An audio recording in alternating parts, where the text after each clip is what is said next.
Yan, ulo. Yan daw. Lakas. Ito, nakakabilib talaga to sa Basti, guys. Oh. Talagang kumakasta pa rin eh. Kahit busog na eh. Tignan nyo guys, no, ang daming hens. Ang daming hens, 12 hens to guys. Tapos siya lang mag-isa pero hindi siya nangangayayat guys. No? Napakalakas talaga.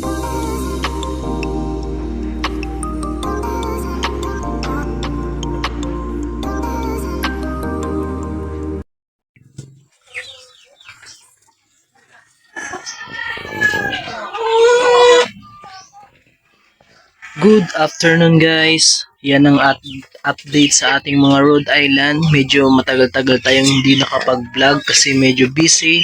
Yan, merong naglilimlim dito na Black Australorp pero wala namang itlog. Yan, tamang limlim lang siya guys.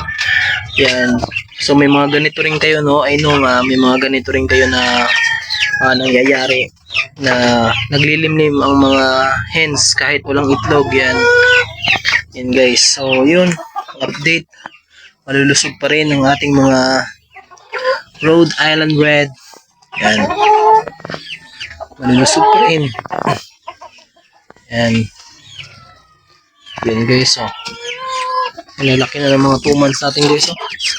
2 months old, yan, lalaki na. Tapos merong running 3 months. Yan, ang laki ng isa. So, ito yung sa last video natin guys, sa mga nakasubaybay sa akin. Ito yung mga natin, no? Yung mga laging binibidyohan natin. Yan. So, yun, lalaki nila ngayon. Good condition yung mga nila. Itsura. Yan, lalaki na. Yan. So, yun, oh. Yan ang update ngayon sa ating mga Rhode Island Red. Future breeders to. Pero kung may gustong mag-swap nito, okay lang para hindi ma-inbreed yung mga nyo, yung mga breeders nyo, or pwede rin bilhin. Bibenta ko rin to guys. Swap or swap or bili yan. Yun lang po. Laki na guys. Oh. Yan. So yun. So yan sila. Yan.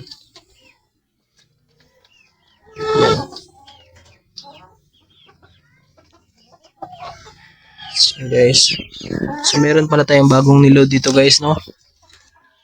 Yan yung bago nating niload na naman. So, naubos na kasi yung guys, yung stock natin nung una, no? Yan, bago na naman nating niload. Yan. Yan guys. Tapos yan, meron naman tayong mga itlog. Itlog natin na iloload din sa incubator. Yan. So yun, shout out dyan. Time check. Yan. So yun lang guys, yung update guys. Medyo madalang lang tayo mag vlog ngayon kasi medyo busy tayo sa work, no? Yan. Medyo busy sa work pero tuloy pa rin, no, sa pag-update sa ating mga manok. Mataas na pala yung tahig ni Basti, no? Puputulan ko na siguro yan. Taas na yun. Taas na, oh. Ayan, taas na. Ngayon ko lang nabantayan guys. Ngayon ko lang napansin na mataas na pala, no? Yan. So yun lang, no? Yan, lumalabas na sa lalaki na guys, oh. Parang malalaki pa sa nila, mga mama nila. Taas eh. 2 months pa lang to. Taas talaga, oh. Yan. Taas talaga, no? Yan. Ito na lang natira, 4 guys, kasi mostly talaga yung binibili nila mga babae. Kasi ang breed nila, no? Yan. 4 na lang talaga yung natira dyan. Yan, ulo. Yan daw. Relax. Ito, nakakabilib talaga to sa Basti, guys. Oh. Talagang kumakasta pa rin eh. Kahit busog na eh. Tignan nyo guys, no, ang daming hens. Ang daming hens, 12 hens to guys. Tapos siya lang mag-isa pero hindi siya nangangayayat guys. No? Napakalakas talaga. Yan. Yan yung ano natin, topic natin ngayon, no? Si Basti talagang napaka lakas na rooster. Kasi hindi siya nangangayayat guys, kahit 12 hens lang yung kahit siya lang mag-isa tapos 12 hens yung kasama niya, no? Talagang ano niya, kayang-kaya niya. Talagang kulang pa nga eh.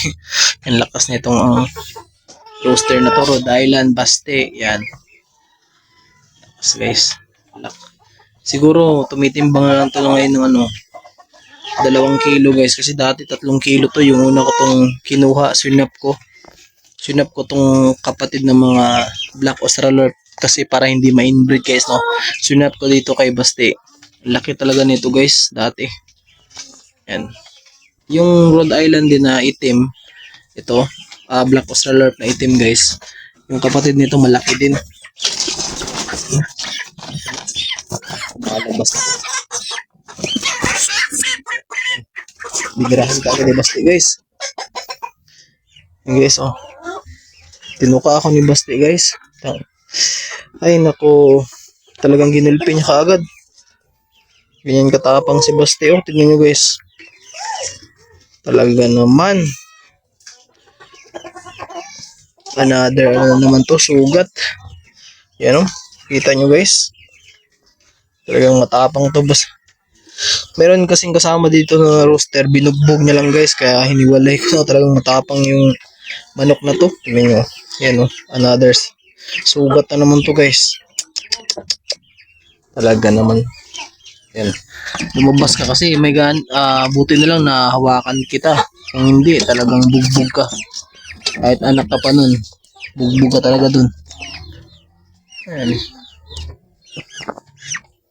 Yan. Parang kinabahan siya Yan. Nahingal siya guys. Takot siya. So yun lang guys, no. Yun ang update muna natin ngayon kasi medyo busy tayo, pero don't worry guys kasi mag-update pa tayo always sa inyo, no, para makasubaybay kayo sa mga update sa atong mga Rhode Island, no. Yan. Laki talaga ng Lagi na lang akong inaala nito guys, tinutuka. Marami itong napipinsala, no. Tapang kasi. Tapang ng to, Rhode Island na to. Ay nako Basti. Talagang itong manang-mana tong isa Yan manang-mana yan sa kanya guys. Ang laki talaga rin Yan. Laki talaga niyan. Yan yung niya, future breeders natin po. Yan. So yun lang guys, no. Sana nag-enjoy kayo sa video ko. Kahit konti lang, kahit medyo malit lang, at least naka-update tayo sa mga nangyayaring kaganapan, no. So kanina pala guys, nahalina na naman tayo, no. May bumili na naman sa mga sisiyo natin. Hindi ko lang binidyohan kasi lobat po ako. Pero merong bumili guys, no, kanina. Kasama ko rin sa trabaho niya gusto niya mag-alaga ng Rhode Island din kasi talagang legit din na pang negosyo, no. Tapos legit din na pang ulam pag wala silang no. Meron din mga itlog tulad nito guys. Yan, yung mga stock ng ganito. Kung wala kayong ulam guys, meron ng ganito. So talagang maraming use tong pagmamanok. So yun lang guys, no. Sana nagustuhan niyo tong video na to. Yan, thank you for watching guys. Bye bye.